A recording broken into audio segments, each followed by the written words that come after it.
Hello class 10th students, आपको याद ही होगा हम लोगों ने सेक्टर्स ऑफ इंडियन इकोनॉमी पढ़ा था और उसमें आज हमें division of sectors as organise and unorganise इसके बारे में पढ़ेंगे।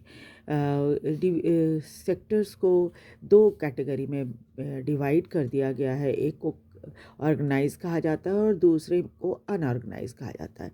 इसको ऐसा क्यों कहा जाता है, पहले हम दो एग्जाम्पल देखेंगे, उसके बाद हमें ज़्यादा अच्छे से ये बात समझ में आ जाएगी।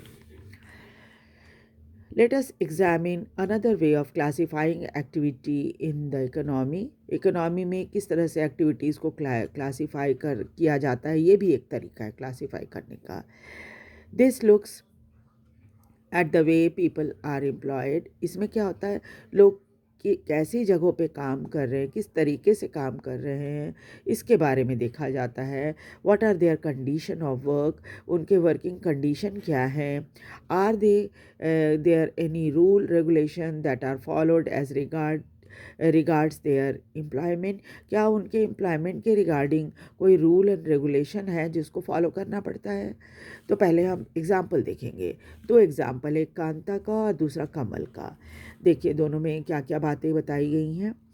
Kanta works in office, Kanta जो है एक ऑफिस में काम करती है। She attends her office from 9:30 AM to 5:30 PM, और वो ऑफिस में सुबह 9:30 से लेकर 5:30 शाम तक काम करती है।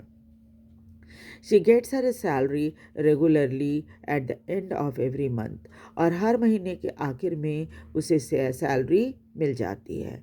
In addition to the salary she also gets provident fund as per the rule laid down by the government, और सैलरी के साथ साथ उसे सरकार द्वारा दी गई जो नियम के अनुसार दी जाती है प्रोविडेंट फंड, जैसे सरकार ने जो रूल बनाए वो सब मिलता है उसको। And she also gets medical and other allowance, उसको मेडिकल और दूसरी अलायंस भी मिलती हैं। Kanta does not go to office on Sunday, this is a paid holiday, और कांता संडे के दिन ऑफिस नहीं जाती, ये पेड हॉलीडे होता है, मतलब छुट्टी होती है लेकिन उसकी सैलरी उसको मिलती है। When she join work, she was given an appointment letter stating all the terms and condition of work.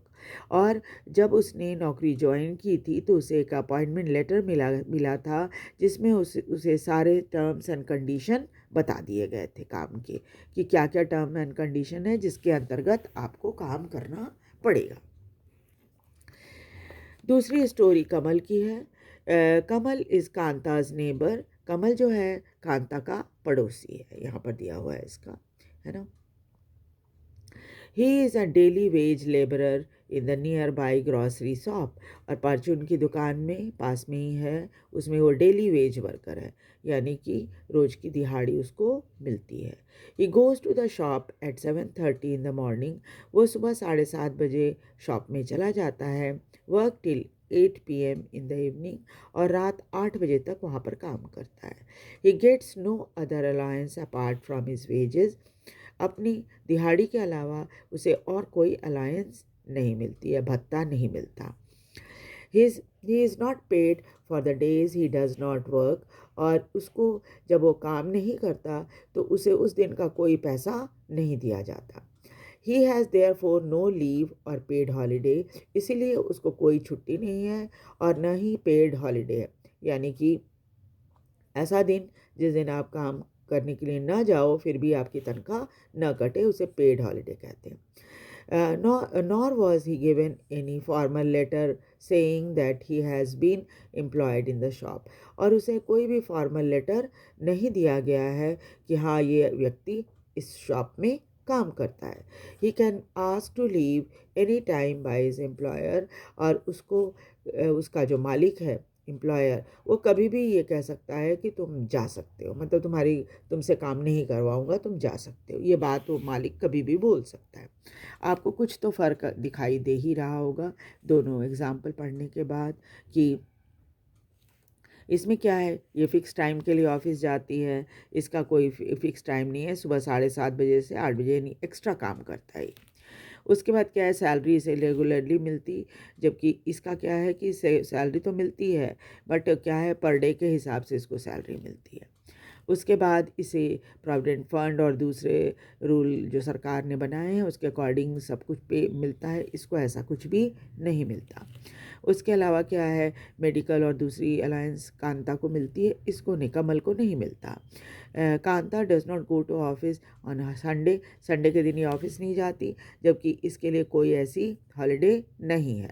और संडे को ऑफिस नहीं जाती है, पेड हॉलीडे होता है, इसका कोई पेड हॉलीडे नहीं है। व्हेन शी जॉइन वर्क, इसको अपॉइंटमेंट लेटर दिया गया था कांता को, जबकि कमल को ऐसा कोई अपॉइंटमेंट लेटर नहीं दिया गया। तो इन दोनों कहानी को पढ़कर ही आपको बहुत सारी डिफरेंस समझ में आ जाएगी।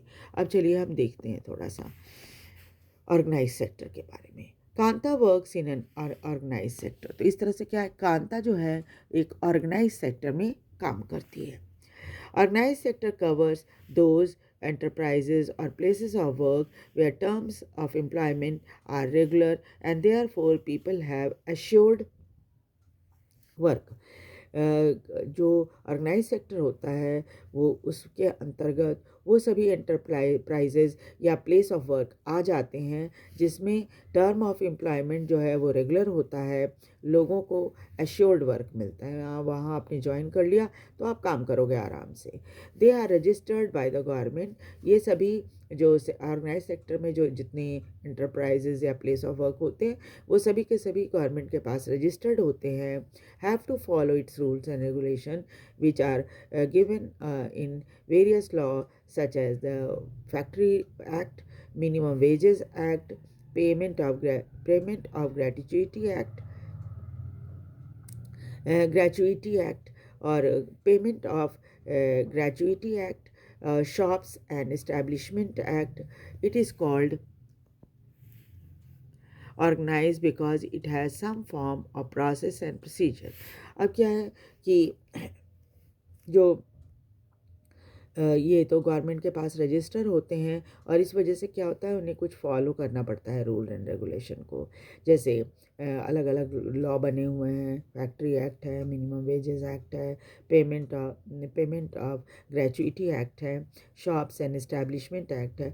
इन सभी कानून के अंतर्गत इन्हें काम करना पड़ता है ऑर्गेनाइज सेक्टर को, और इसको कुछ फॉर्म, प्रोसेस और प्रोसीजर्स को भी फॉलो करना पड़ता है। Some of these people may not be employed by anyone but may work on their own, but they too have to register themselves with the government and follow the rules and regulation।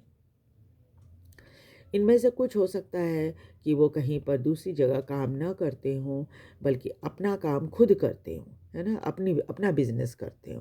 तो ऐसे लोगों को भी क्या है, register करना पड़ता है सरकार के पास अपने आप को। Workers in organise sector enjoy security of employment. जो लोग ऑर्गेनाइज सेक्टर में काम करते हैं, जैसे कांता के केस में आपने देखा था कि जब वो ऑर्गेनाइज सेक्टर में काम करते हैं तो क्या होता है, उनकी एम्प्लॉयमेंट सिक्योर्ड होती है ना। And they are expected to work only a fixed number of hours, एक फिक्स टाइम आवर्स के में काम करना पड़ता है उनको। इफ़ दे वर्क 8 आवर्स है गवर्नमेंट का जो है वो। If they work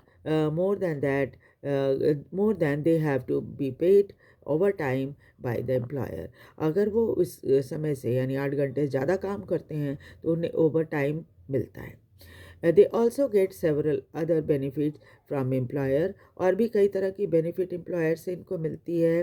what are these benefit, कौन कौन सी बेनिफिट है ये देखेंगे हम। दे गेट पेड लीव, जैसा हमने पहले भी पढ़ा था कि हॉलीडे होती है, payment during holidays, paid leave होता है, कोई त्यौहार की छुट्टी होती है उसका भी पैसा मिलता है, हॉलीडेज़ का पेमेंट तो होता ही है, प्रोविडेंट फंड मिलता है, ग्रेचुइटी मिलती है। They are supposed to get medical benefit, उसके बाद मेडिकल बेनिफिट भी इनको मिलता है। And under the law the factory manager has to ensure facility like drinking water and a safe working environment. और जो कानून है उसके हिसाब से इनको और भी दूसरी फैसिलिटी जैसे सेफ़ ड्रिंकिंग वाटर और सेफ़ वर्किंग एनवायरनमेंट, ये सब प्रोवाइड करना पड़ता है इनके एम्प्लॉयर को। When they retire these worker get pension as well. और इनमें से कुछ तो ऐसे होते हैं जिनमें जब वो रिटायर होते हैं तो उन्हें पेंशन भी मिलता है। In contrast Kamal works in organise sector. इसके ठीक विपरीत कमल जो है वो अनऑर्गेनाइज सेक्टर में काम करता है। The unorganise sector is characterise by small and scattered unit which are largely outside the control of the government. Unorganise sector के अंतर्गत वो सभी के सभी जो ये होते वर्किंग यूनिट्स हैं वो आ जाते हैं, जो कि छोटे छोटे होते हैं या इधर उधर बहुत फैले हुए रहते हैं और जनरली कंट्रोल से बाहर होते हैं सरकार के। There are rules and regulation but these are not followed. वैसा नहीं है कि ये बहुत फैले हुए हैं, स्कैटर्ड यूनिट इनके होती हैं, सरकार के कंट्रोल से बाहर होते हैं, तो ऐसा नहीं है कि सरकार ने इनके लिए कोई रूल रेगुलेशन नहीं बनाए। सरकार ने इनके लिए भी रूल रेगुलेशन बनाए हैं लेकिन ये फॉलो नहीं करते। Jobs here are low paid. यहाँ पर जो काम मिलता है उसमें सैलरी बहुत कम मिलती है, ऑफन नॉट रेगुलर, और काम भी रेगुलरली नहीं मिलता। There is no provision for overtime. Overtime की कोई सुविधा नहीं है। पेड लीव की कोई सुविधा नहीं है। हॉलीडेज़ की कोई सुविधा नहीं है। लीव ड्यू टू सिकनेस, यानी बीमार हो गए तो उसके लिए भी कोई लीव नहीं होती। यानी कि अगर आप बीमार पड़ गए और घर में बैठ गए तो जितने दिन आप नहीं जाओगे काम पे उतने दिन की तनख्वाह आपको नहीं मिलेगी। Employment is not secure. No, काम भी यहाँ पर पक्का नहीं होता। People can be asked to leave without any reason. को मालिक जो है किसी को भी बिना वजह भी निकाल सकता है नौकरी से। When there is a less work, उस समय तो ज़रूर निकाल देते हैं जब काम कम होता है। Such as during some season, कोई सीज़न ऑफ सीज़न होता है तो उसमें ज़्यादातर वर्कर्स को मालिक जो है वो निकाल देते हैं ताकि दिहाड़ी ना देना पड़े। Some people may be asked to leave, तो हो सकता है उनमें से कुछ को कहा जाए भाई अभी आपकी ज़रूरत हमको नहीं है, जब ज़रूरत होगी तो बता देंगे, है ना। A lot also depend on the whims of the employer. कुछ एम्प्लॉयर की सनक के ऊपर भी डिपेंड करता है। These sector include a large number of people who are employed on their own doing small jobs such as selling on the street और doing repair work. Similarly farmer work on their own and hire laborers as and when they require।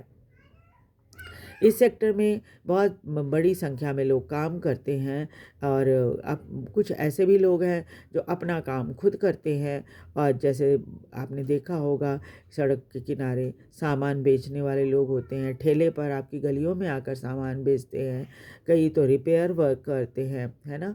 और इस तरह से farmer भी है, वो अब उसका अपना खेत होता है, वो भी अपने यहाँ ज़रूरत के अनुसार से लेबर रखता है और जब उसको ज़रूरत होती है तब। किसानों को आपने देखा ही होगा, उनका हार्वेस्टिंग सीज़न होता है या जब सीज़न रहता है फसल लगाने का, उस टाइम उन्हें ज़्यादा लोगों की ज़रूरत पड़ती है, तब वो अपने यहाँ मज़दूर रख लेते हैं और नहीं तो फिर उसके बाद उनको हटा देते हैं। तो नेक्स्ट क्लास में हम लोग how to protect workers in the unorganise sector, इसके बारे में थोड़ा जानेंगे और ये भी जानेंगे कि सेक्टर्स में ओनरशिप के हिसाब से पब्लिक और प्राइवेट सेक्टर होते हैं और वो कैसे होते हैं, इसके बारे में भी हम पढ़ेंगे। आपको वीडियो कैसा लगा इसे लाइक और सब्सक्राइब भी ज़रूर कीजिए और साथ ही साथ शेयर भी कीजिए ताकि दूसरे बच्चे भी इसका फ़ायदा उठा सके। Thank you very much.